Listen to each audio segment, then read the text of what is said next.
Muy buenas noches. Vamos a hablar de mentiras. ¿Cómo de mentiras? Sí, de mentiras, de fake news, de la posibilidad de controlar personas, sociedades completas, países completos, de que esa idea del ciudadano libre a lo mejor ya no existe ni va a existir quizás para siempre. ¿Quiénes pueden dominar las elecciones? ¿Partidos políticos, dirigentes políticos o un grupo de señores que están detrás de un computador? Carmen Colomina es periodista, colabora con diversos medios de comunicación sobre la realidad europea, es investigadora del Centro de Relaciones Internacionales en Barcelona, profesora del Colegio de Europa, por eso está en Santiago durante estos días. Con Carmen Colomina conversamos esta noche. ¿Qué tal? Buenas noches. Buenas noches. Ya hablemos de noticias falsas, de la manipulación, de la posverdad, del desarrollo tecnológico, que para algunos significaba una enorme posibilidad de desarrollo y puede significar una enorme posibilidad de ser sometido. ¿Qué tan cierto es que en estos momentos podemos convertirnos en unos simples peones? Bueno, eso sería casi empezar esta conversación por la peor conclusión posible de lo que vamos a compartir a partir de ahora. Yo creo que estamos en un proceso que está en marcha, que no controlamos todavía, porque los intentos que estamos viendo en estos momentos por intentar posicionarse, controlar, reaccionar a esta amenaza que supone la desinformación siempre va bastantes pasos por detrás de lo que avanza tecnológicamente la desinformación como tal. Estamos en un proceso que está cambiando los sistemas democráticos, está cambiando nuestras concepciones, nuestros consensos de lo que creíamos que cohesionaba nuestras sociedades y por tanto estamos a un paso. Yo no querría imaginarnos que ya en el escenario final, pero sí que estamos en pleno reto. ¿Quiénes están actuando? ¿Estados? ¿Partidos políticos, personas, empresas? ¿Quiénes son los actores de todo esto? Actúan todos y creo que ese es el reto más importante. Muchas veces la propaganda política, la retórica se centra muchísimo en determinados orígenes de la información, pero la desinformación tiene muchos orígenes. Puede ser un Estado que quiera actuar, pueden ser grupos criminales que simplemente quieren hacer caer la bolsa durante unas horas para ganar dinero. Hay una responsabilidad individual también muy importante. Por ejemplo, las informaciones falsas tienen un 70% de posibilidades más de ser replicadas que las informaciones veraces. La información falsa se distribuye 6 veces más rápido que las informaciones veraces, pero lo más interesante es que la mayor parte de estas réplicas, de estos compartimientos de informaciones, lo hacen los individuos, porque al final la desinformación muchas veces sencillamente está empaquetada en titulares que apelan a las emociones, al humor, a la rabia, a la sorpresa, y entonces muchas veces, porque eso también lo demuestran los estudios, se comparten todas estas noticias sin haberlas leído, entonces, solo porque el titular nos apela. Entonces estamos perdidos, 6 veces más, sí. 70%, estamos perdidos. Estamos perdidos, pero empezamos a ser conscientes, creo, del problema. Entonces, estamos perdidos, pero intentando poner los parches para frenar un poco este proceso. Y se pueden poner parches cuando los políticos van siempre atrás, están preocupados de otras cosas, poco de esto y por lo tanto, y además muchos de ellos usan esto. Entonces, no tienen mucho interés muchos de ellos en que esto se solucione. Cuando usted me decía quiénes son todos, y los partidos políticos también utilizan, por ejemplo, los bots, los famosos bots, estas máquinas que replican mensajes, forman parte de campañas publicitarias, de campañas electorales, y claro, lo que no podemos hacer es penalizar los bots cuando replican cosas que no nos gustan y defenderlos cuando replican nuestros mensajes. Así que hay una responsabilidad. Yo lo que hago sobre todo es estudiar cómo la Unión Europea intenta hacer frente, y es verdad que ellos están intentando hacer frente, pero sobre todo lo que hay es una percepción, una conciencia de que es muy difícil, de que vamos por detrás. En un territorio como la Unión Europea, donde hay marcos legislativos tan distintos, incluso percepciones del riesgo muy distintas. Hay países que viven la desinformación como una auténtica amenaza que ya tienen dentro y otros que lo relativizan más. Así que eso dificulta mucho el crear un margen o un marco de maniobra. Como la tecnología tiene una evolución rapidísima y por lo tanto se puede ser obsoleto rápidamente, constituirse en un personaje obsoleto, ¿hay mucha ignorancia en la clase política? Bueno, generalizar, digamos que no sería lo más... No estoy pretendiendo generalizar, pero un porcentaje importante, una masa crítica importante de la política está desinformada con respecto a esto. Yo creo que el problema es que la política muchas veces mira a los resultados a un plazo tan corto que se pierde un poco en la perspectiva de lo que viene después. O sea que si vemos o se concentran en cómo utilizar la tecnología para ganar las próximas elecciones, pero no en cómo esto transforma nuestras sociedades, realmente ese es un problema. Otro problema, claro, es que la política va por detrás de la tecnología hasta el punto que cuando la política ha sido consciente, los gobiernos han sido conscientes de que hay un problema con la desinformación que se transmite en los canales abiertos, en las redes sociales, resulta que esa desinformación se mueve a los canales encriptados de Google o de Twitter, se va a WhatsApp. Y cuando somos conscientes de que la desinformación está en esos canales cerrados como es WhatsApp, la desinformación ya no circula solamente de manera escrita, negro sobre blanco, sino que también nos llega la desinformación audiovisual, el deepfake, ¿no? La falsificación de imágenes, de palabras, de discursos. Por tanto, el problema es que la política va por detrás. En algún momento se pensó que las sociedades que eran demasiado politizadas y por lo tanto personas que escribían, por ejemplo, a una ideología, a un partido político, pase lo que pasara, bueno, eso significaba que uno podía dar argumentos y no pasaba nada. Entonces, cuando empezó la desideologización, uno dice, bueno, qué bueno, las personas van a pensar más, van a posiblemente adquirir más conocimientos y van a pensar mejor. Pero esta desideologización posiblemente lo que ha ocurrido es que ahora están más inermes frente a las noticias falsas, tienen menos convicciones. Bueno, hay dos procesos. Uno probablemente es esta desideologización, le dejo la palabra para usted, pero la otra yo creo que es la desintermediación. La desintermediación en el sentido de que cuando aparece Internet las posibilidades informativas son infinitas.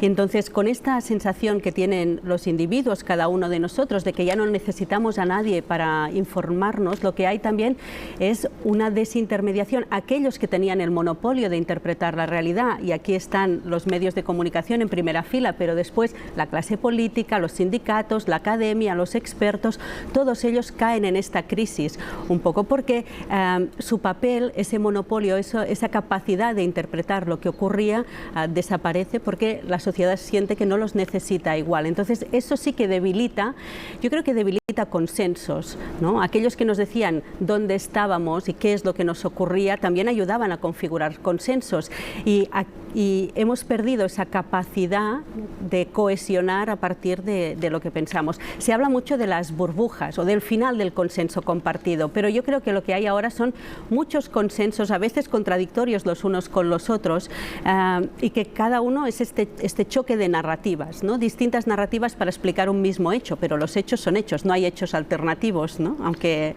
nos hagan creer que sí.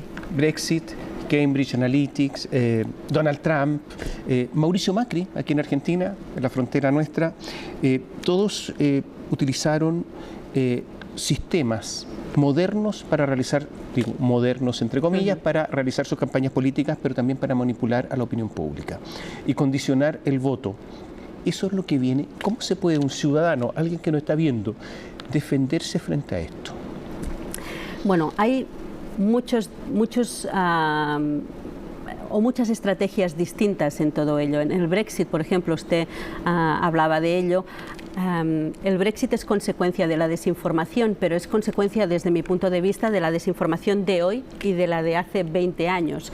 Digamos que hay un ejercicio muy interesante que hizo la Unión Europea a principios de los 90, o sea, estamos hablando ya de 30 años, de empezar a recoger todas las informaciones que se publicaban sobre la UE, que ellos creían que eran erróneas, que eran falsas, y crearon un blog, y allí está, que todavía sigue vivo, se llama Euromyth, y iban sumando todos los artículos. Al cabo de un tiempo, muy poco, se dieron cuenta que el 80-90% de artículos que estaban en esa web, todos provenían de la prensa sensacionalista británica. Y estamos hablando de los 90, mucho antes de Internet. Yo creo que los estados de opinión también se van construyendo a fuego lento, no solo con la rapidez de la desinformación, que esa desconexión de la sociedad británica con la Unión Europea, incluso quizás sea previa al Brexit. Lo que dan las nuevas tecnologías, y es lo que ocurre con el Brexit, es que la capacidad disruptiva de esa desinformación, la capacidad de llegar, la fuerza con la que llega a la ciudadanía, eso sí que ha cambiado y eso sí que se ha demostrado que puede acabar influyendo. De todas maneras, también hay estudios, por citar visiones más escépticas de ello, hay estudios que dicen que la desinformación sobre todo polariza a aquellos que ya tienen una visión sesgada, a aquellos que ya están definidos. Yo creo que hay una gran parte de la población que lo que siente sobre todo es que no saben qué creer, que sienten que ni una visión ni la otra les representa, y sobre todo lo que es este ruido el que crea una desconfianza, ¿no? Y hay estudios que dicen que de la posverdad hemos pasado ya a la posconfianza. Ya no es que no creamos, sino es que nos cuesta situarnos. Vamos a ir a un alto, ¿eh? Voy a dejar una pregunta planteada, porque estamos hablando de posibilidad de alterar campañas, alterar votaciones, alterar conciencia. Pero ¿qué pasa cuando un Estado tiene el interés, la vocación, por alterar la situación de otro Estado? Y me refiero a la situación horadarlo completamente. Y me refiero, por ejemplo, a la intervención de Rusia en las elecciones norteamericanas. Por ejemplo, ¿qué va a pasar con China, que son los más avanzados en inteligencia artificial? Y la inteligencia artificial tiene absolutamente que ver con lo que estamos hablando. Y con los intereses económicos de China, es el nuevo poder mundial. China va a alterar, por ejemplo, las elecciones en Latinoamérica, donde tiene inversiones importantes. ¿Tiene esa capacidad? Volvemos en un instante.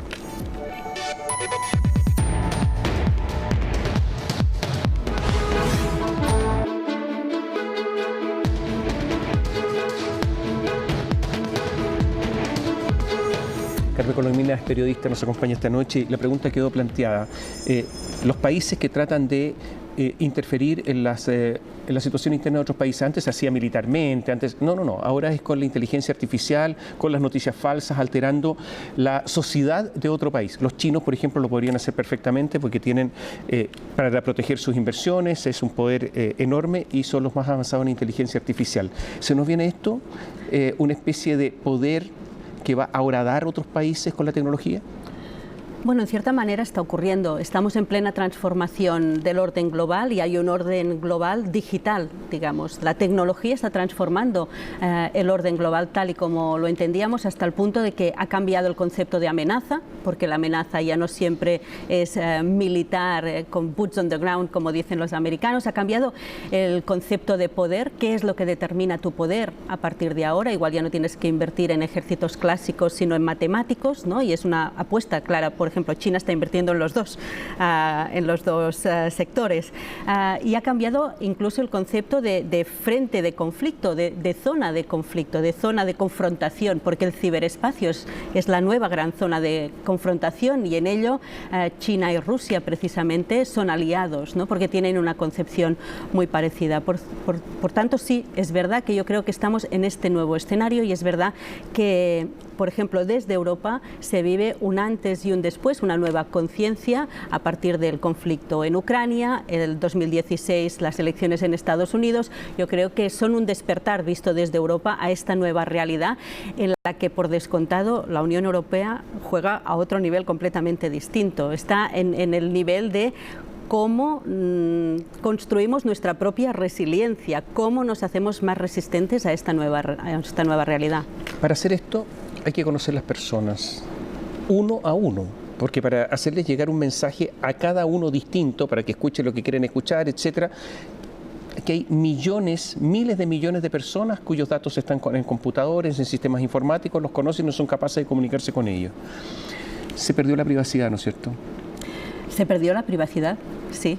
No, yo creo que no hay otra respuesta posible. De hecho, hay movimientos, campañas de activismo que incluso defienden que el derecho a la privacidad tendría que ser un nuevo derecho humano, digamos, porque los derechos humanos quizás también evolucionan ante las nuevas amenazas, pero ¿dónde están nuestros límites? ¿Dónde está nuestro control de nuestros propios datos, de nuestra privacidad, de aquello que nos define, ¿no? Hay todo un modelo de negocio montado a partir del gran comercio sobre nuestros datos privados. O sea, de usted, Carmen, conocen todo. Me temo que sí. ¿Quiénes? Quien haya tenido el mínimo interés. ¿La NSA? pero... El servicio de inteligencia norteamericano. Sí, la NSA, los chinos, los rusos. Sí, pero igual también una agencia de publicidad que quiera venderme algo, porque uno se va a una gran cadena de supermercados y le hacen una tarjeta de fidelidad y esos datos también se van a vender. Eso sería lo de menos. Si usted quiere comprar una chaqueta, da lo mismo. Pero una vez nuestros datos circulan, ya no somos dueños de ellos. Se acabó la privacidad. En este momento se acabó la privacidad. Por eso también creo que tenemos que trabajar en esta nueva conciencia de ser mucho más conscientes de lo que está en juego, de aquello que ponemos en la red, de aquello que circula y del uso que se hace. Los chinos, y hablo de China porque están muy avanzados, a cada persona la tienen identificada, saben lo que piensa, saben lo que dice, saben lo que escribe, y esto les da puntaje. Los que están más de acuerdo con el Partido Comunista Chino, con el sistema, logran ventaja para obtener vivienda, que sus hijos pueden estudiar, pueden tener una carrera dentro del aparato y los otros están absolutamente excluidos. Y por lo tanto hay una dominación absoluta. Bueno, ¿con estos sistemas viene una dictadura? Hay una empresa china, tecnológica china, que incluso está desarrollando un sistema de interpretación de lectura de las emociones faciales. Por tanto, a partir de nuestro rostro ya sabrá exactamente. Sí, esa es la parte más peligrosa de todas, el control social, ¿no? Que hasta qué punto ya no habrá margen para nuestro libre albedrío, ¿no? ¿Cómo se defienden los países? ¿Cómo se defiende la Unión Europea? Porque parece que la Unión Europea, que está con un desarrollo tecnológico mucho menor, está jugando a la defensiva, nada más. Yo no sé si eso puede tener algún éxito, jugar siempre a la defensiva. ¿Cómo se defiende cada país? Bueno, ¿cómo se juega a la ofensiva? ¿Entrando en el mismo terreno de juego? No lo sé, pero de hecho yo creo que de momento lo que ha hecho la Unión Europea en este caso ha sido primero ser consciente de dónde estamos, ¿no? De qué peligros hay, con quién hay que hablar. Una de las primeras acciones que ha hecho la Unión Europea como tal, englobando, representando a los 28 Estados miembros, ha sido negociar sobre todo con las grandes plataformas tecnológicas, intentar sentar a la mesa a Google, a Facebook, a Twitter, para decir, bueno, hasta quién tiene la responsabilidad sobre el contenido que se comparte, ¿no? en estas redes. Después también ha hecho otras medidas mucho más concretas, del tipo crear unidades de comunicación estratégica para tener un cierto seguimiento sobre aquello que se publica que no es verídico, pero a la vez, mientras hacía eso, también se ha dado cuenta que el desmentido como tal hoy en día tiene un recorrido cortísimo, que mientras que la mentira se esparce, se reparte, se acaba compartiendo de una manera tan ágil, el desmentido no llega mucho más allá. Y no solo eso, sino que cada vez que intentamos desmentir una información que consideramos falsa, lo primero que estamos haciendo es fijar en la memoria de aquellos que nos escuchan la idea falsa que queremos desmentir, porque tenemos que contar primero la falsedad antes de desmentirla. O sea, el desmentido ya no es una opción. Se trabaja con verificadores, por ejemplo. Hay apoyos a organizaciones de verificadores, de periodistas, para que ellos mismos también, hay muchas cosas en juego, también la credibilidad de los medios de comunicación, y un poco intentar hacer ver al periodismo que recuperar su propia reputación, su propio papel social es en bien del medio y en bien también de toda esta conformación social en la que estamos ahora. Información en las escuelas, ¿no? Educación digital, pero claro, todo esto, ya veo su cara de escepticismo ante todas estas medidas, porque todo es a largo plazo, todo es a largo plazo.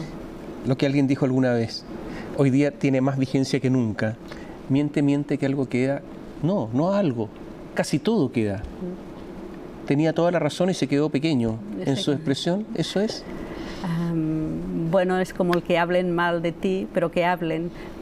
Sí, miente que algo queda. Es que, a ver, eso ha existido siempre. O sea, no estamos en un terreno distinto. Lo que ha cambiado son los instrumentos y la capacidad.